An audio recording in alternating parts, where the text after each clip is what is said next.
Welcome to Madlik. My name is Jeffrey Stern, and at Madlik we light a spark or shed some light on a Jewish text or tradition. I'm in Israel, and today I travel to the Negev to meet with soldiers in the 97th Netzach Yehuda Battalion, previously known as Nachal Haredi, a battalion in the Kfir Brigade of the Israel Defense Forces. The soldiers are all Haredi, and you will be hearing first from the commander and then from one of the new recruits, both of which spoke English and approached me to tell their story. While the government of Israel is on the brink of collapsing over the issue of Haredi draft, these young soldiers provide a little light and a lot of inspiration. Enjoy, and be sure to click on the link to see the original videos of these two pioneers. I told them I was like a yeshiva bacher and I want to draft. I got out of the army with like a yeshiva tour, and now I want to draft. So I think, okay, 1 second. They gave me information of a few guys that could help me, like what kind of service I want to do. And he gave me a number of a guy from Amutat Netzach to help me, because he knew that those times I was like kind of independent and he needed help. I needed even social and money and stuff to like kind of bring me inside in a good way. So I took his number, I called him, I spoke to him, and he told me to come to see one of the houses in Amutat. I came to the house, he showed me what options I have. There was a few options. I picked one of them. And when I got there, I got to meet, on the first Shabbat, I got to meet some guys that were in the army, guys that were still in the army. So I was interested. I started to speak with them. I started like ask them, what is a commander, what is a soldier, what does that mean, and everything. And it was really interested me, and I wanted to really combat. Like I was inside of me, like I felt like I passed a lot, and I fought a lot since I was younger to be like on my own and all that. So I felt like combat will be my place.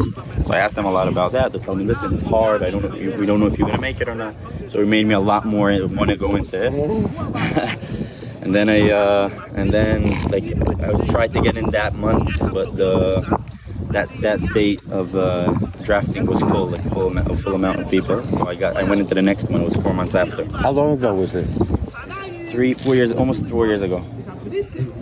And then I came to the next one, and I started training. So I started training. It was November 20. I drafted, and then I started training. At the end of training, I decided I want to go to be a commander. I went out for a commander's course for months, and then I stayed as a commander there, training commanders to be commanders.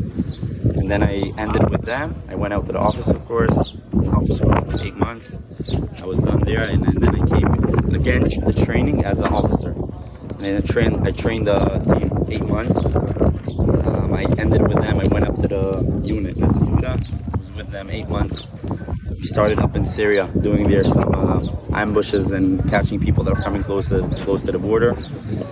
And then started the war. They took me. My unit sent me to a different unit that one of the officers there didn't do a good job, and the soldiers didn't trust him to go after him inside of Gaza.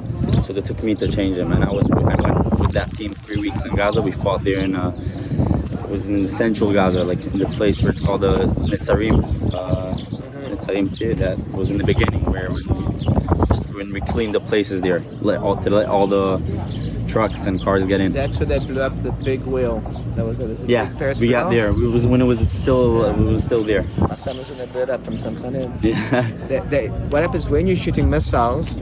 You need very tall things in the area to be able to target. So Hamas are using the big Ferris wheel to adjust their sighting to shoot. So they went to blow it up so they could reduce the accuracy of the missiles. Yep. And we got the core of Hamas. We went in. Our unit got that place. This is in the previous Gaza war. No. This is in this war. This war now. The beginning when we started, a month after we came into Gaza. And then after 3 weeks, my head of the unit, my commander, wanted me back to my unit. So he took me out of Gaza. It was exactly by the first ceasefire when they would bring back the hostages. So they got me out, and I went back up to Syria. In Syria, we were all the time in front of the border in a protecting way. Like all of us, we weren't all the time in the base. Most of the time we're out on the border, also trying to do ambushes and getting some people, sometimes even shooting, because they'll bring that time they'll shooting rockets and bringing some how you call that, small planes without drones. Drones. Yeah. So we tried to find these guys over there that were doing it, even though it was a bit more far. So not always we couldn't go. We basically getting only the people that were closer. And then our unit 2 months ago moved down to Gaza, and I went down with them. And now we're up north. We're in North Gaza now, Bet Hanun. My unit is doing their own kind of missions.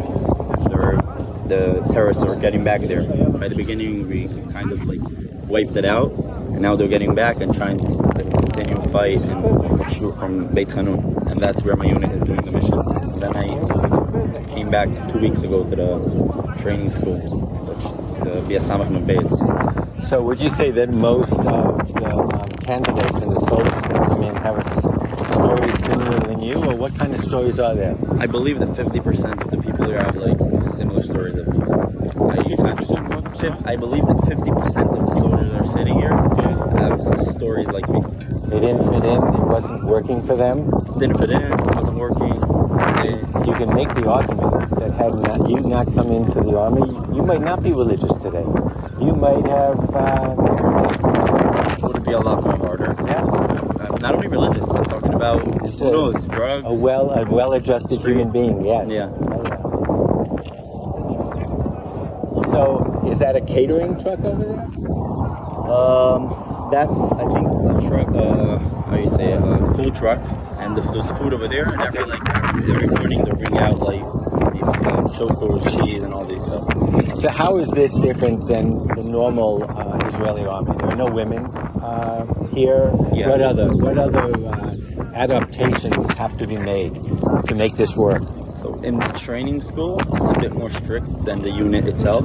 Over here, you don't have you get an hour a day of learning every day. You get in your schedule time for davening. In training, even sometimes they will be in shul and you need to be there. Now you don't need to daven, but you need to be in shul. Like it's time that they'll put you in that kind of schedule. You get kosher food, like specific kosher food. It's mattering. You need to make sure you get that. Shabbat, you get. That's in the old army, I think. But you get like good time before, good time after to like talk on the phone with who you need and quiet time. But otherwise, they get trained as hard as anybody else, and they get what they signed up for. Exactly. They'll get what they signed for, but when they come to the unit, there it's a bit different. There you don't have any schedule. There you have missions on Shabbat, you have anything, so it's a bit different. But still, you don't have women, same kosher food. It changes a bit the situation, but everything is like all the rules stay the same rules. So they have rabbis that are with them on a regular basis. Like right now, that's maybe a U.S. rabbi who's giving a class, or is he part of the? This rabbi? Yeah, this rabbi. I don't know this rabbi. This rabbi is a guest rabbi from America. Okay. And he asked if we'd like to give a shiur to Chaylim, so Yes. we could arrange it. Yes. But we have our rabbis, Rav Asher, the guys with us, the blonde head, Yeah. the beard. Yeah. So we have rabbis who go about 40 bases in Israel every day, giving support, doing shiurim, helping, listening to stories, we're called rabbinical mentors. So that's a unique that you won't find in other units. We have this shop, and we have a civilian organization. There's this kind of personal close contact. So yeah, these rabbis will be Rav Asher and Rav Avi, these two. I know them since my training. Like they're here all the time, almost every day. Like some days maybe they wouldn't come. Almost every day they're here, giving social help to soldiers, asking, listening to their problems, trying to help them out, making sure they're getting the stuff they need to get as religious people. And that this rabbi, I don't know him. It's like first time bringing him, like bringing Rabbi. Rabbi Jacobson. But he's rabbi. Yeah, I heard he's very famous. He's in the United States, a Chabad rabbi that gives speeches. And then, in terms of when they finish service, Yeah. have you been doing that? Do you know enough of your? How long have you been in the army? Are you? This is my fourth year. My friends are all out. So already. you're Keva. I'm in Keva. But the ones that graduate and leave, So there's all kind of stuff that the organization that's gives to soldiers that get out, just learning plans of studying, and sometimes even help like financial. so help. it doesn't stop. It doesn't stop when they leave the army. Like continues for years. Like I'm in a group now. It's called Achim LaNetzach. It's the brothers from Netzach. All the time, like they'll speak there and like they're doing Shabbatot together, Chagim, all kind of stuff there for the people that were in Netzach. Doesn't stop. And have there been any, since the war started, as far as you can see, have Haredim been enlisting for other reasons? Because they Coming into the army? Yeah. So it's an interesting thing. I think that there is starting a change in the Haredi society, but the old thing of the unit of Netzach Yehuda by the last few years, almost non-Haredim, real Haredim, yeshiva bachos will come to the yeshiva, and that's not their purpose. The real Haredim, they'll sit and learn. The people that are not, it's hard for them in yeshiva, like me, or people that didn't do good in the regular yeshivas, will come here. So, and now they're trying to bring the also the people that are not learning, but they're still inside strong in the Haredi society.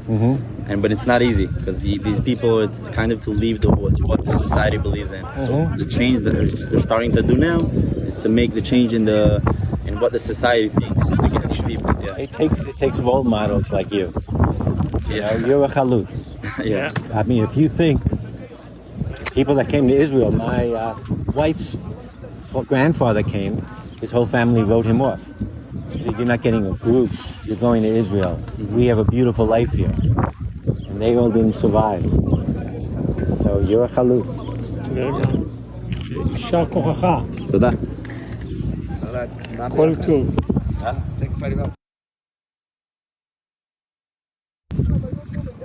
So where are you from?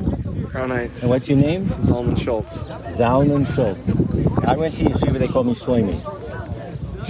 I said I was Jeffrey, but I'm really Shlomi. You're Shlomi. Yes. So, when did you come to Israel? 9 months ago? So you made Aliyah 9 months No. ago? Well, you went straight into the army? Yeah. What, I did a pre-army program, and then I went to the army. A Hebrew course, pre-army program, Hebrew course from the army, so it's like in the army, and then now I'm here. And what brought you here? Your country. You're home. It's your home. It's good cover? Yeah. Good group of kids? Thank God. For real, really is. And how many weeks have you been in training so far? 7 months, but 3 of those I was in the Hebrew course. So 4 months for real, and then 2 or 3 more. And you grew up you're Chabad from Crown Heights? Yeah. And so what do your parents think of you being here? Before they were like, get out of my house, before the war.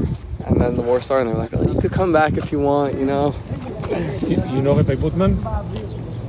The name sounds very familiar, but The Bavich Youth Organization.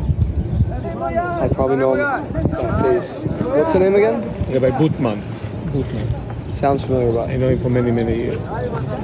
from Crown Heights? Crown Heights, yeah. It sounds very familiar. I don't know. Where do you live? Now? Place? Jerusalem. What kind of So I have an apartment with my friends. They're also lone soldiers. All of them are in Golani. I'm the only one that's not in Golani. What made you come to Kfir? To Netzach Yehuda? I had friends here, and they were all like, "You have to go here. This is your spot." So I was like, "Okay, I'm going." Thank God. It's nice. I'm happy I made the decision to come here. What's it given to you? Being part of this kind of experience, being in the community? I don't know. It's nice that you're like, everyone's like Jewish. That I'll say. Cut the video for that. But I was in a Hebrew course, and everyone there was like Russian, like not really Jewish, just like trying to get into Israel.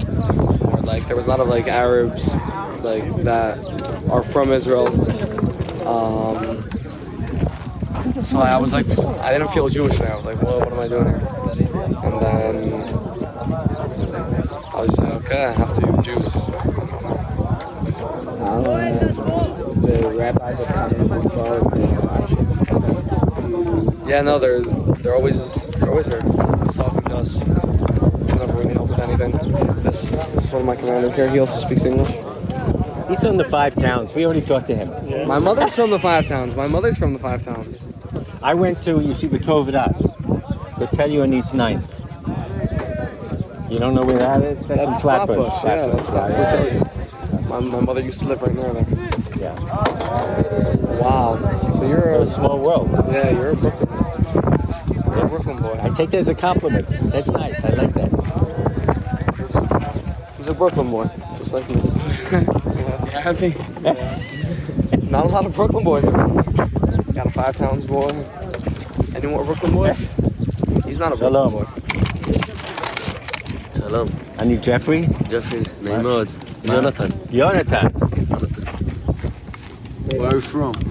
I'm from Connecticut, בארצות הברית. אני לא יודע אנגלית. אני גם, אני בקושי מדבר עברית. אבל אני פה, אנחנו יודעים ביחד. נכון. מאיפה אתה? ירושלים. עיר הקודש. Me too. גם לי.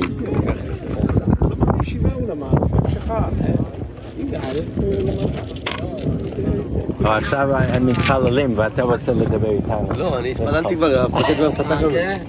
אבל זוכר, המפקד האון, התפללנו. This is my, איך אומרים מפקד? בוס. Commander, this is my commander. Commander officer. He like to put a hat. It's very good מפקד. מאיפה אתה? When you go, he'll tell us the truth. מאיפה אתה בארץ? ירושלים. לא. איך החוויה פה? וואו. במיוחד פה. בבסיס לא. פה כיף.